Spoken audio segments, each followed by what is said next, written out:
అధ్యక్షుడైన రోజు నుంచి మన కార్యకర్తలకి అండగా, నాయకులకి అండగా, ఎక్కడ ఏ విషయం అవసరమన్నా కూడా పరిగెత్తుకుంటూ వచ్చి మనకి అండగా నిలబడుతున్నాడు. కాబట్టి కార్యకర్తలకు చెప్పేది ఒకటే, ధైర్యంగా ఉండండి. తప్పు చేసిన వాడు ధైర్యంగా ఉన్నప్పుడు తప్పు చేయని మనం, సంక్షేమం అభివృద్ధి చేసిన మనం ఎందుకు భయపడాలని కూడా ఈ సందర్భంగా తెలియజేసుకుంటున్నాం. మీకు నియోజకవర్గంలో నేనున్నాను, జిల్లాలో కరుణాకర్ గారు ఎంపీ ఉన్నారు, రాష్ట్రంలో జగన్మోహన్ రెడ్డి గారు ఉన్నారని కూడా మేము అందరికీ తెలియజేసుకుంటున్నాం. మన పార్టీకి పోరాటాలు కొత్త కాదు. మన పార్టీ పోరాటంలో నుంచి పుట్టిన పార్టీ, ప్రజల కోసం పుట్టిన పార్టీ. ఈ రాష్ట్రాన్ని అభివృద్ధి చేయాలి అని ఏ కలనైతే వైఎస్ఆర్ గారు కన్నారో వాటన్నింటినీ కూడా 60-70 సంవత్సరాలు ఈ ప్రజలకు అందుబాటులోకి రావాలి అని పార్టీ పెట్టి మీకోసమే ముందుకు నడిచిన జగనన్న పార్టీ, ప్రజల పార్టీ, మన పార్టీ.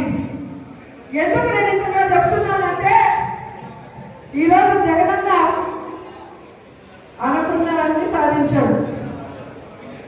ఆయన బిజినెస్ మ్యాన్ గా సక్సెస్ఫుల్, ఆయన ఫ్యామిలీ మ్యాన్ గా సక్సెస్ఫుల్, ఆయన సీఎం గా సక్సెస్ఫుల్. ఇంకేం అవసరం ఉంది?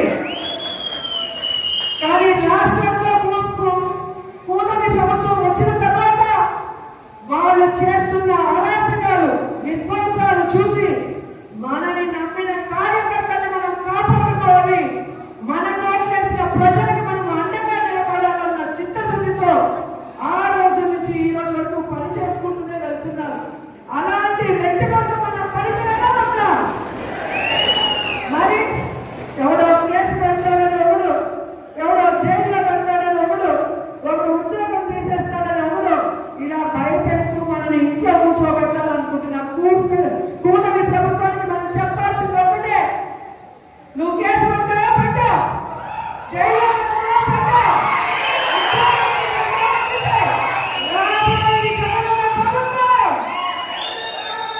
కేసులు పెట్టినోడికి, విధ్వంసాలు సృష్టించడానికి వడ్డీతో సహా ఇచ్చేస్తాం. ఉద్యోగాలు పోయిన వాళ్ళందరికీ కూడా గుడ్ బుక్ లో పేర్లు వేసి వాళ్ళకు ఉద్యోగాలు వస్తాయి. ఎవరైతే ప్రభుత్వంలో ఇబ్బంది పడ్డారో ఆ ఇబ్బందుల నుంచి వాళ్ళకి బయటపడేసి వాళ్ళకి ఫస్ట్ ప్రయారిటీ ఇస్తామని కూడా ఈ సందర్భంగా తెలియజేసుకుంటున్నాం. ఇప్పటికే జగన్మోహన్ రెడ్డి గారు ప్రకటించిన విధంగా రైతులకి అండగా రాష్ట్ర వ్యాప్తంగా మొన్ననే పోరాటం జరిగింది. రేపు ఈ విద్యుత్ బిల్లుల పెంపు మీద రాష్ట్ర వ్యాప్తంగా నియోజకాల వారీగా ఉద్యమం జరుగుతుంది. అందరూ కూడా వచ్చి ఆ ఉద్యమంలో పాల్గొనాలి అని కూడా ఈ సందర్భంగా తెలియజేసుకుంటున్నారు. అలాగే జనవరి 3వ తేదీ విద్యార్థుల కోసం ఫీజు రింబర్స్మెంట్ కోసం జగనన్న పిలుపునిచ్చాడు. అందులో కూడా మనం అందరం పాల్గొనాలి, ఈ ప్రభుత్వానికి బుద్ధి చెప్పాలని కూడా ఈ సందర్భంగా తెలియజేసుకుంటున్నాను. ఎందుకంటే మనం సైలెంట్ గా ఉంటే పచ్చ ఛానల్లో అబద్ధాలు చెప్పడం తప్ప ఇంకోటి చేయదు. ప్రజలు ఎలా ఇబ్బంది పడుతున్నారు, విద్యార్థులు ఎలా మోసపోయారు, మహిళలు ఎలా కన్నీళ్లు పెడుతున్నారో రాష్ట్రం అంతా తెలియాలి. ఒక ఉద్యమంగా ఈ కూటమి ప్రభుత్వాన్ని ముంచేయాలని కూడా ఈ సందర్భంగా తెలియజేస్తున్నారు. ఈరోజు